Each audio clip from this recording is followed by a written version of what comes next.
panahon ng kaligayahan, pagbibigayan at pagmamahalan. At lahat tayo ay may kakayahang magdulot ng saya at magpadama ng pagmamahal. Kahit gaano mang kalaki o kaliit ang ating ihahandog ngayong Pasko, Basta buong puso natin itong ibibigay. Madarama nila ang ating buong puso pagmamahal.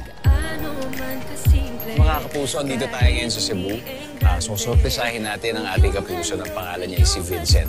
Kapag siya nagbibigay ng tour, syempre ang bida ang mga turista. Pero ngayon, sa araw na to, siya ang magiging bida para sa ating mga kapuso.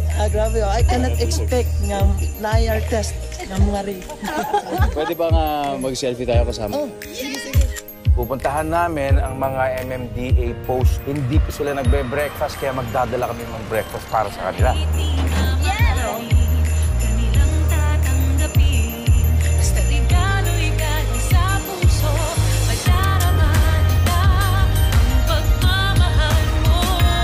Top of the morning!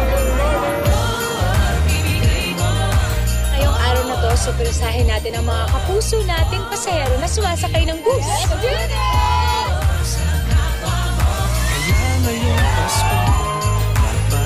Ng buong puso. Ganda ng umaga namin!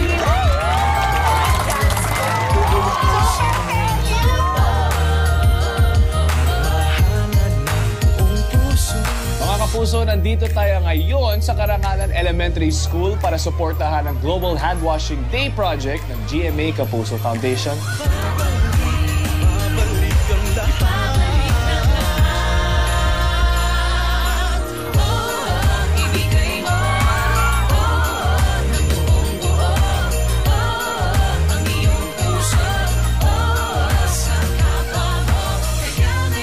Pasok ko ng school, agad na agad yung itsura mo. Kapag maraming tao dito sa LRT. Gugulatin natin ang ating mga kapuso LRT rider at bibigyan natin sila ng mga pamaypay para mabawasan ang kanilang pagod.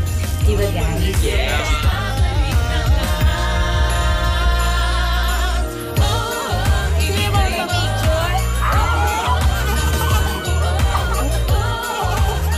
Alam natin gaano ka-stressful ang buhay sa kalsada. Kaya nandito kami ngayon para surpresahin ang mga kapuso natin drivers at commuters. Papagaanin namin ang kanilang pakiramdam. Libre na po ang inyong pamasahe.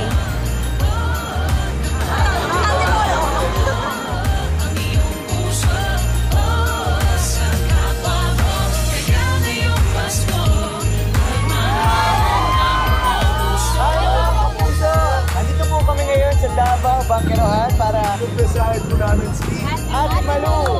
Yeah, let's go! Puntahan natin!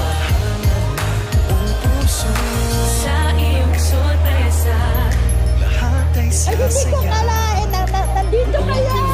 Sasalanan, babalik. Salamat din tayo, salamat. Narito tayo ngayon para maghatid ng mga dessert sa mga empleyado na kumakain sa kantin at yung mga nasa kanilang mga opisina.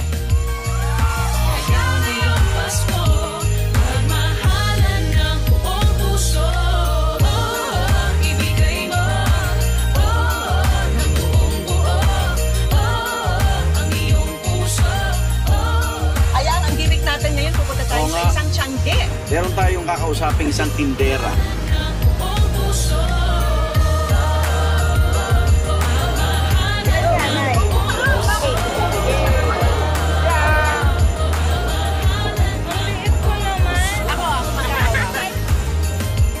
Kaya nagulat ako, hindi ko akalain na pupunta sila dito, tsaka makasita ko sila. Nandito tayo ngayon sa launch ng Give a Gift. Para sa mga batang may cancer at nandito ako kasama ng mga ibang kapuso artists. Tara, samahan niyo kami.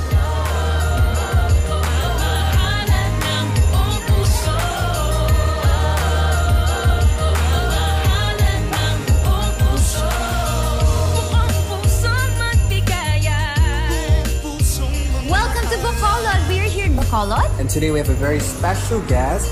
It's Steven, because he has been serving everybody for 10 years as a waiter. And Yes. today we want to do something special for him. Okay, let's go. Hi, Dave!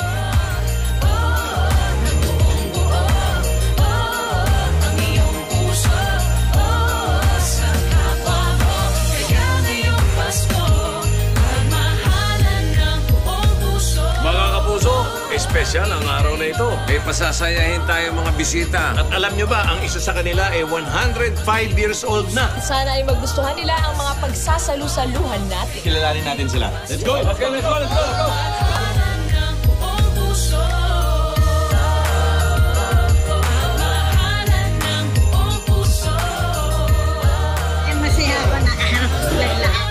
Sulit! Salamat! Go!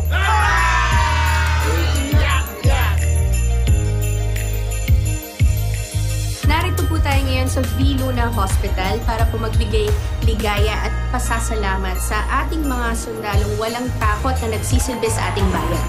At meron tayo ngayon isang mini show para sa kanila. Nandito kami ngayon dahil hindi kami mga superstars o mga artista. Nandito po tayo kasi tayo ay mga magkakababayan at magkakapuso.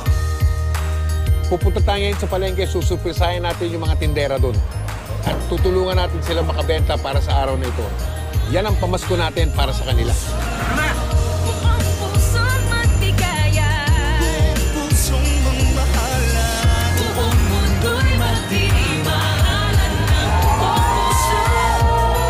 Pangingitian natin ang ating mga kapusong busy sa mga supermarket, lalo na ngayong malapit na magpasko. Kaya tara na po't pag-aanin natin ang loob nila. Sa kapwa mo, kaya ngayong Pasko, magmahalan ng buong puso. Ibigay mo ang iyong puso. Sa kapwa mo, kaya ngayong Pasko, magmahalan ng buong puso. Makikilala natin ang mga kababayan nating OFW na nagpapakita ng tunay na lakas ng Pinay. So, samahan niyo kami na magbigay ng sorpresa sa Race to Share Dragon Boat Team.